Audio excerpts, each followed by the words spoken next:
You think she'll ever find out? Not a chance. She's clueless. Clueless? I think the word you mean is blind.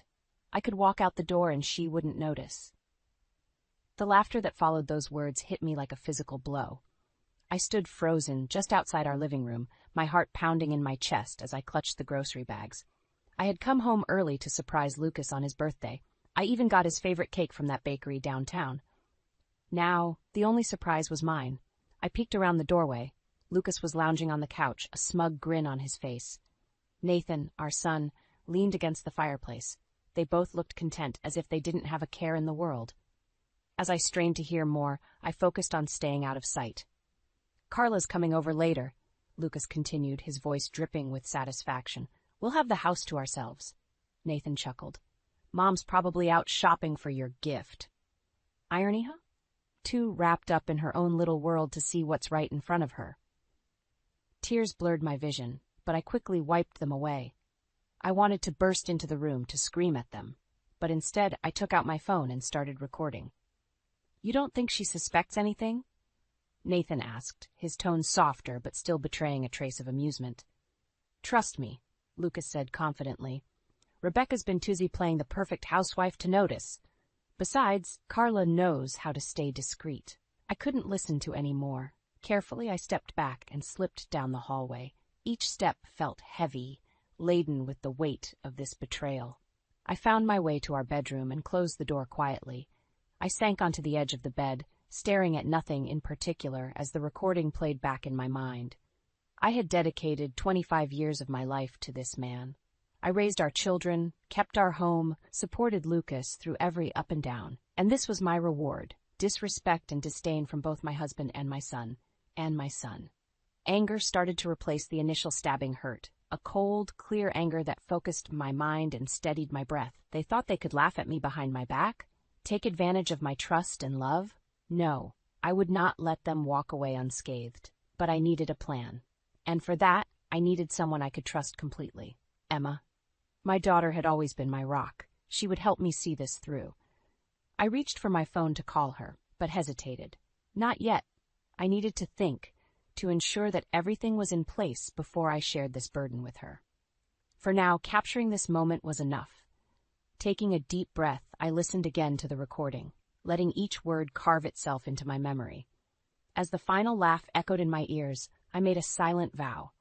Lucas and Nathan might have played me for a fool, but they were about to learn just how wrong they were.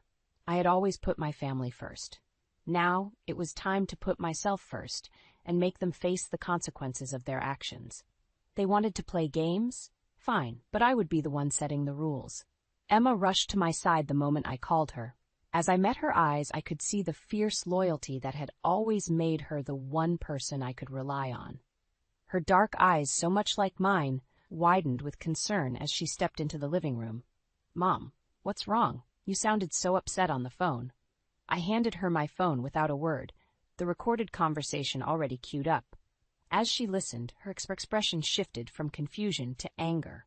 When the recording ended, she looked up, her face pale but determined. "How long has this been going on?" Her voice was just above a whisper, trembling with barely contained fury. "I don't know exactly," I replied, my voice steadier than I expected. "But it doesn't matter. We need to gather more evidence and make them face the consequences." Emma nodded, her jaw set. "We'll make them pay, but first we need concrete proof, something they can't deny or weasel their way out of." Her words filled me with a sense of purpose. "What do you suggest?" Emma pulled out her laptop and started typing frantically. "We need a private investigator, someone who can follow them without being noticed. I'll handle it." The resolve in her voice was reassuring. Watching her work, I felt a strange mix of sadness and pride. Sadness that it had come to this, pride in the strength my daughter was showing. She made a call, arranging for a meeting with an investigator. The speed and efficiency with which she acted reminded me of how much I had underestimated my own strength and hers. Emma finished the call and turned to face me. "Mom, there's something you need to do too," she said, her voice softer now. "You need to act normal. If they suspect anything, we'll never get the evidence." The thought of pretending everything was fine made my stomach churn, but I knew she was right.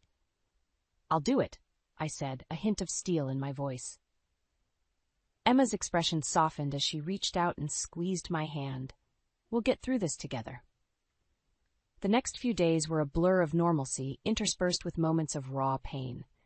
I went about my routines, cooking meals, smiling through conversations, pretending everything was perfectly fine. At night, I clung to the promise of what was to come, replaying the recording to remind myself why I was doing this. Meanwhile, Emma took charge. She met with the private investigator and shared the details of Lucas's and Nathan's routines. The investigator promised to keep us updated with any findings. The professionalism and assurance he exuded were like a balm on our frayed nerves. One evening, as we sat in the kitchen, Emma looked at me with a seriousness that made my breath catch. "I've been thinking," she began. "Once we have the evidence, we need a plan that hits them hard where it hurts the most, in public." I thought about Lucas's stature in our community, his polished image of a dedicated husband and father. "A family gathering," I suggested. "Somewhere they can't escape from the spotlight." Emma's eyes gleamed with a predatory light. "Dad's birthday is coming up. We could use that." As the plan started to take shape, my sorrow mixed with the fierce determination to see this through. I had spent too long living in shadows, but I wasn't clueless anymore. We were pulling back the curtains and the light would be blinding. The waiting felt endless. Emma and I met the private investigator in a small cafe far from home. He was an older man, tall with graying hair and an air of quiet efficiency. He introduced himself as Mr. Harris. "Please call me Rebecca," I said, my voice steady, masking the turmoil inside. He nodded. "Rebecca, I understand the gravity of your situation. My job is to help you get the evidence you need. I've already started following Lucas and your son." Emma leaned forward, her expression intense. "Have you found anything yet?" Harris glanced between us, then pulled out his phone. "I've recorded several meetings between Lucas and the other woman, Carla. They're quite revealing." He showed us a few clips. Lucas and Carla in a cozy restaurant, laughing and holding hands. Another, Lucas dropping a quick kiss on Carla's lips in the park. And then, most damning of all, a video of Lucas and Nathan discussing plans for another rendezvous, making derogatory jokes about me. Each clip stung, but it also solidified my resolve. "He's so smug," Emma muttered, her fists clenched. "He thinks he can get away with this." I touched her hand lightly. "We need to keep our focus. This is just the start." Mr. Harris agreed. "I'll continue gathering evidence. It's essential to have an overwhelming amount.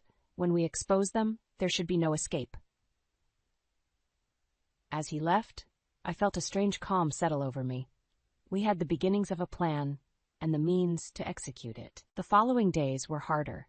We had to act as if nothing had changed. Every interaction with Lucas felt like walking on shards of glass. He was oblivious to the storm brewing, treating me with the same casual indifference that had become routine. Nathan avoided direct conversations, his guilt perhaps making him wary. One evening, as I sat alone in the living room, a wave of nostalgia hit me. I looked at the family photos, snapshots of a life that felt like it belonged to someone else. Lucas and I on our wedding day, smiling with a promise of forever. The kids, younger and innocent, their faces beaming with happiness. It was a life built on illusions, now crumbling to a harsh reality. Emma found me there, lost in the past. "Mom, you okay?" I nodded, blinking away the tears. "Just remembering." "Don't let them get to you," she said firmly. "They don't deserve your tears." Her words brought me back. She was right. Days later, Harris called us. "Rebecca, Emma, I have more. Videos of Lucas and Carla, conversations with Nathan. It's substantial." Meeting him again, we reviewed the evidence. It was incriminating enough to ruin Lucas's carefully constructed image. Emma was right. We'd use his birthday party to unmask him. As Harris left, Emma and I began planning the details. The party had to be perfect. Lucas's big day turned into his public downfall.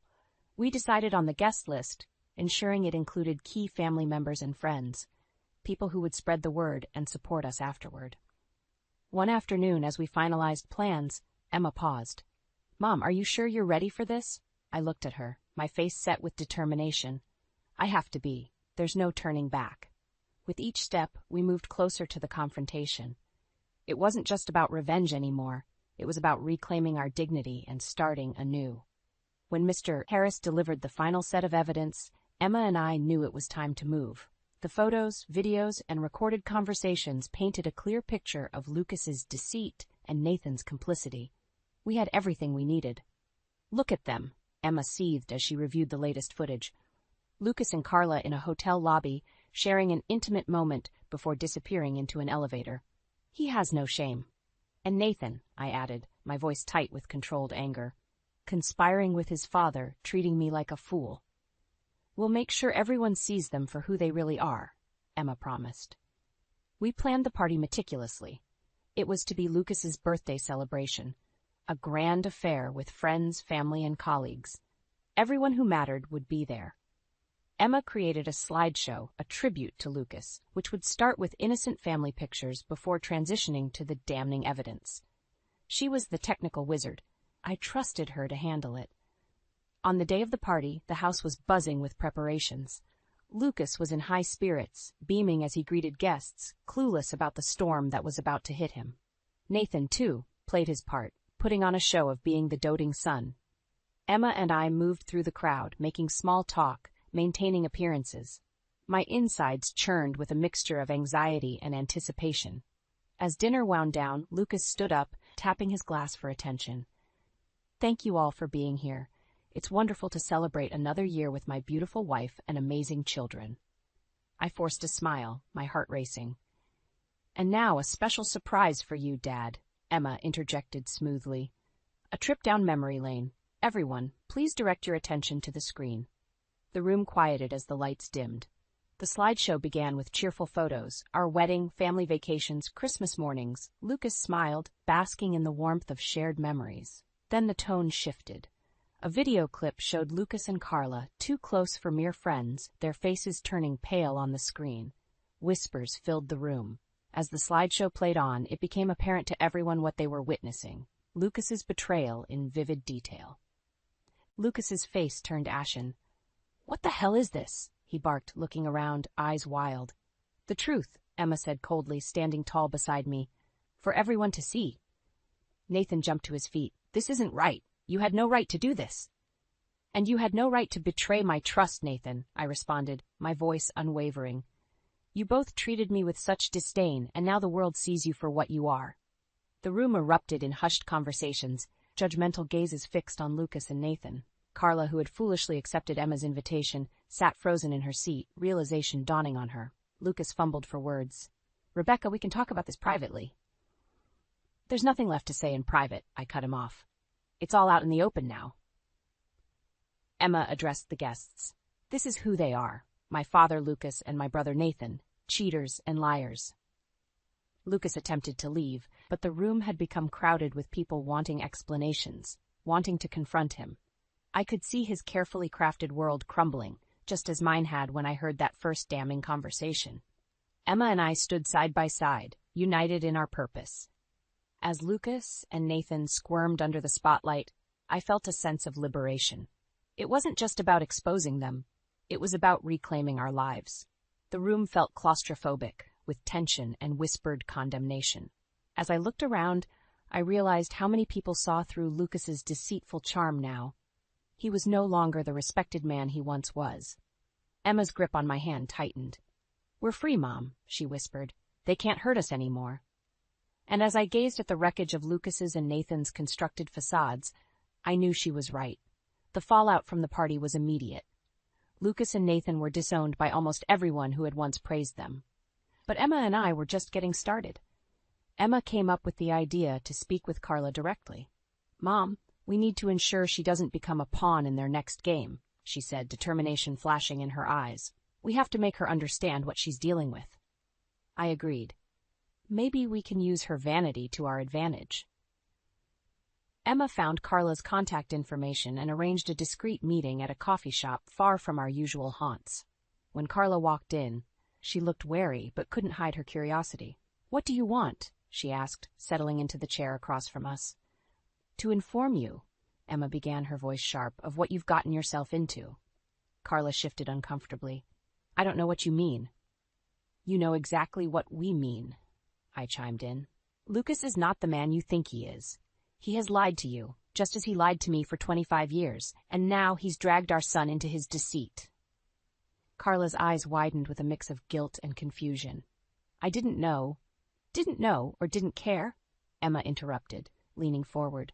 Listen, you saw what happened at the party. Did Lucas tell you any different before you walked in there? Carla glanced down at her hands. He told me. He said you were crazy, that you were overreacting. I took a deep breath, calming the storm within me. I was many things, Carla. Naive, trusting, blinded by love, but never crazy. Lucas has used and manipulated you too. Emma fixed her with a penetrating stare. You've become a part of something bigger than you realize. We suggest you distance yourself. Quickly. A flicker of defiance crossed Carla's face. And if I don't? Then you go down with them, Emma said bluntly. We've already exposed them to their closest family and friends. The next step could be the media. How do you think that will affect you? Carla's bravado crumbled. What do you want from me? Just stay away. Let Lucas and Nathan face the consequences of their actions alone, I said. Carla nodded slowly. All right, I'll steer clear. She stood up, glancing around as if she was already planning her escape from this web of lies. After she left, Emma and I sat in silence for a moment, processing the encounter. If she's smart, she'll take our advice, Emma said finally. We returned home, feeling a sense of grim satisfaction. The wheels were in motion, and there was no turning back. The next few days were filled with subtle preparations for the final confrontation. One morning, as we reviewed our plans, Emma suggested one last touch. Let's reach out to a few of Dad's business associates. They should know the real Lucas, too. I nodded. It's time everyone sees the truth. Emma made discreet calls, inviting a select few to a special follow-up gathering. The anticipation built up inside me. We were finally nearing the moment when Lucas and Nathan would face the full extent of their betrayal. The stage was set. Emma and I waited, knowing that when the dust settled, we'd come out stronger, standing tall amidst the ruins of deceit. With each step, we edged closer to reclaiming our lives, to severing the bonds that had kept us trapped in a lie. This wasn't just about revenge, it was our journey to freedom. The anticipation hung thick in the air at Lucas's family birthday party. The house was filled with guests, the hum of conversation masking the tension that Emma and I felt. We had spent weeks planning for this moment, and it was finally here. As Lucas mingled, seemingly unaware of the storm about to hit him, Emma and I moved through the crowd, ensuring that everything was in place. The projector was set up, cables discreetly tucked away. Emma's laptop was ready to unveil the ultimate betrayal. Lucas finally tapped his glass, calling for attention. Thank you all for joining me. It means a lot to celebrate with you all, he began, his voice confident, his smile wide. Emma stepped forward, her expression solemn but purposeful. Dad, before we continue, we have something special prepared, a tribute, if you will. She signaled to start the video. The room quieted, faces turning towards the screen. The video began innocuously enough, photos of Lucas from his childhood, his early career, and family moments. But then it shifted. Lucas and Carla, in that infamous hotel lobby, their intimacy laid bare for all to see. Lucas's smile faltered, confusion quickly morphing into alarm. The room buzzed with murmurs, guests exchanging shocked glances. Nathan sprang to his feet. What's the meaning of this? Emma's voice was steely. This is the real Lucas Spencer, the man who betrayed his wife and manipulated his son into joining his deceit. The scenes shifted, each frame more incriminating than the last. Lucas and Carla's secret meetings, Nathan laughing about their scheming, it was irrefutable. Faces in the crowd turned from the screen to Lucas, eyes filled with disbelief and growing anger. You had no right, Lucas started, but I cut him off. You gave up any rights when you decided to mock our marriage, our family, I said, my voice carrying the rage I had held back for so long. Aunt Sarah stood, her face red with anger. Lucas, how could you? We trusted you. Similar condemnations echoed around the room. Lucas looked around, desperation in his eyes. He reached out to Nathan, who stepped back. I can explain, Lucas stuttered. This isn't what it looks like. Don't insult our intelligence any further, Emma snapped. We have the proof. You can't talk your way out of this. Nathan looked at me, his face a mix of fear and defiance. You tricked us, he said, but the confidence was gone. You tricked yourselves, I shot back. You thought we were too weak to see the truth, but here we are, stronger than ever. The weight of the evidence left Lucas and Nathan with no room to maneuver. Friends and family surrounded them, demanding explanations, apologies that wouldn't come. Carla, who had slipped in quietly, now stood at the back, eyes wide with shock. As the chaos settled, I stepped forward. "I've decided to end this sham of a marriage," I announced. "Lucas and Nathan, you are no longer a part of this family's future. Your actions have consequences." Lucas tried to speak, but the crowd had turned against him, his words drowned by their outrage. Emma looked at me, her expression fierce yet relieved. "It's done, Mom. They're finished." In the aftermath, Lucas and Nathan stood isolated, the crowd parting as Emma and I walked away, hand in hand. The facade had crumbled, and while the damage was still raw, I felt a newfound sense of freedom. We left the party, the hubbub fading behind us. For the first time in years, the future seemed clear. Lucas and Nathan would face their karma, while Emma and I began forging a path defined by truth and strength. We were free, and that was the greatest revenge of all. Lucas and Nathan's downfall echoed far beyond the confines of the party. Word spread quickly through our close-knit community. Social media buzzed with the scandal, photos and videos circulating widely. Overnight, they became pariahs. At dinner one evening, Emma checked her phone and smirked. "Look at this, Mom. Lucas got dropped from the country club committee, and one of his biggest clients pulled their contract." I managed a small, satisfied smile. Consequences come in many forms. Nathan, too, felt the sting. His friends distanced themselves, his reputation tarnished by association.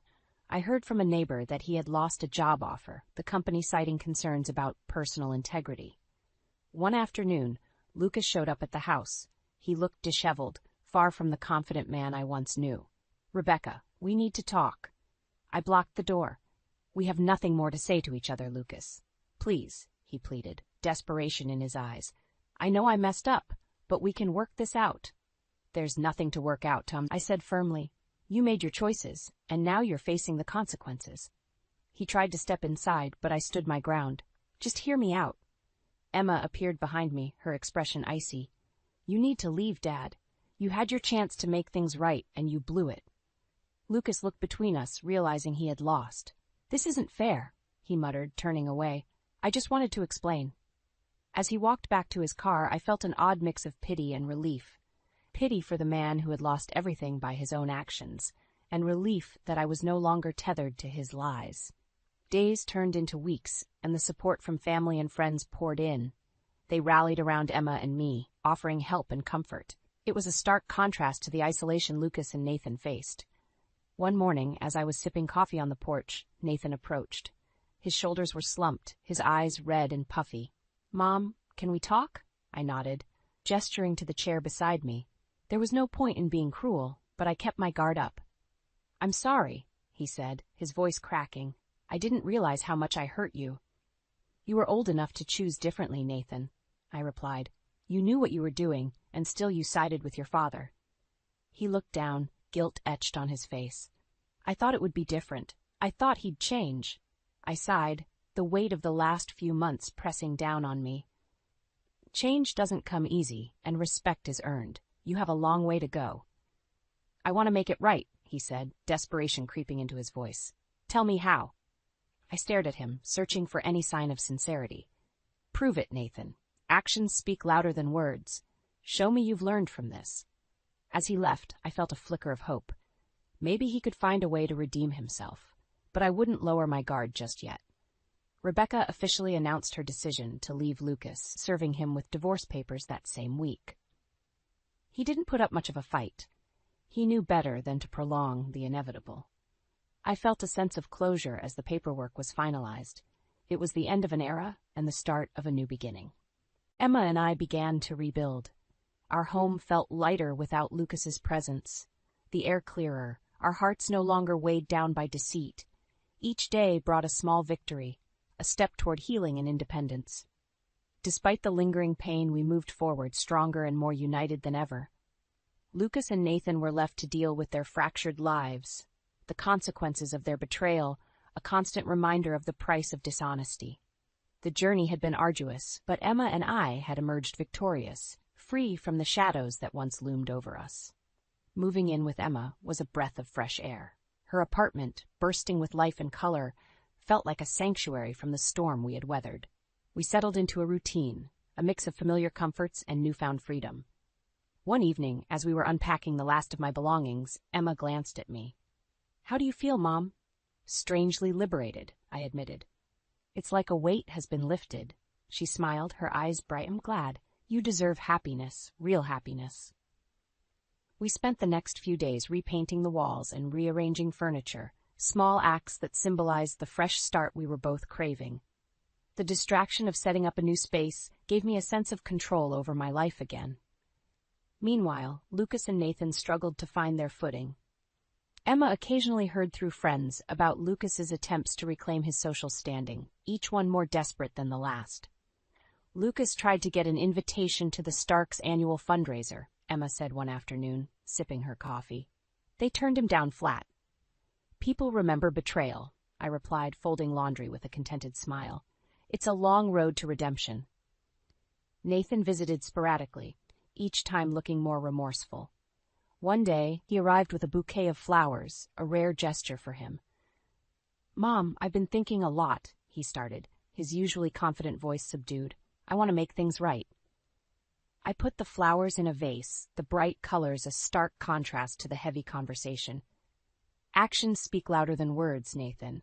You'll have to prove your sincerity with time." "I know, and I want to," he said earnestly. "I've started volunteering at the local shelter, and I'm trying to build myself back up. I just need you to see that I'm serious." I noticed the genuine effort in his eyes, a flicker of the boy I once knew. "Keep at it, Nathan," I said softly. "Redemption isn't immediate, but it's possible." As he left, I felt a glimmer of hope.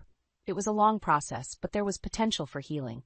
Lucas's attempts at reconciliation were less frequent and more strained. One day, as I walked through the park, he approached me, looking haggard and worn. "Rebecca, please," he started, but I stopped him. "There's nothing you can say to change the past, Lucas," I said firmly. "We both need to move on." He slumped, nodding. "I know, I just wanted to apologize." "I appreciate that, but it's too late," I replied, turning away. "Focus on changing yourself, not on fixing what's already broken." Walking away, I felt a sense of closure. The chapters with Lucas and Nathan were drawing to an end, and it was time for me to step into a brighter, independent future. Emma and I began planning small weekend trips, visiting places we had always talked about. Each journey was a reminder of the world beyond the confines of betrayal and deceit. We laughed more, shared stories, and forged a stronger bond than ever before. One crisp autumn morning, as we hiked through a nearby trail, Emma turned to me, her eyes shining. "We've come a long way, haven't we?" "We have," I said, taking in the vibrant scenery, "and it's only the beginning." As we stood there, overlooking the expanse of trees and lakes, I felt a deep sense of peace. The road to rebuilding had been challenging, but with each step we moved further from the shadows. Lucas and Nathan were now figures in our past, their betrayals lessons learned and left behind. Emma and I faced the future with renewed strength and hope. We had unmasked the shadows, and now, standing in the light, we were ready to embrace whatever came next, together.